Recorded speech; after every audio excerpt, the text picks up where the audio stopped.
যখন ইচ্ছা, যতটুকু ইচ্ছা আপনি সেটা দিতে পারেন। যাকে ইচ্ছা, যখন ইচ্ছা, যতটুকু ইচ্ছা সেটা আপনি দিতে পারেন। এটা অন্য কেউ দিতে পারে না।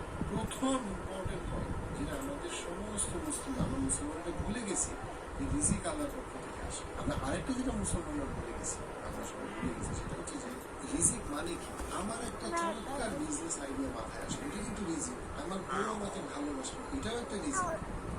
আমার সন্তানরা পড়াশোনায় ভালো করলো, এটাও একটা ফর্ম অফ রিজিক।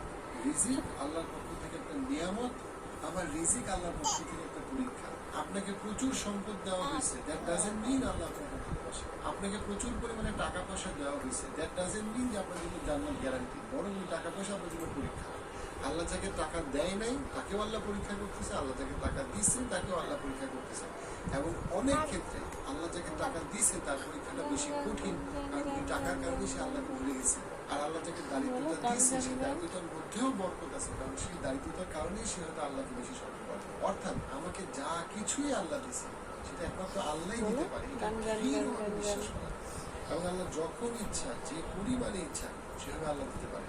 এবং এই ব্যাপারে আমাদের মুসলমানদের চিন্তা করে অ্যাট দ্য সেম টাইম আমাকে রিজিক যে অনেক ফর্মে আসে। হ্যাঁ, আল্লাহ পৃথিবীতে আমরা টাকা দেয় না, কিন্তু সন্তানদেরকে আল্লাহ অনেক বড় করছে, সেটাও আল্লাহর পক্ষ থেকে। আল্লাহ এক একজনকে এক একভাবে রিজিক দেয়। আল্লাহ কাকে কিভাবে কখন কতটুকু রিজিক দিবে বা কেন দিবে, এটা একমাত্র আল্লাহই জানে। কিন্তু আমরা বিশ্বাস করি রিজিক একমাত্র আল্লাহর কাছ থেকে।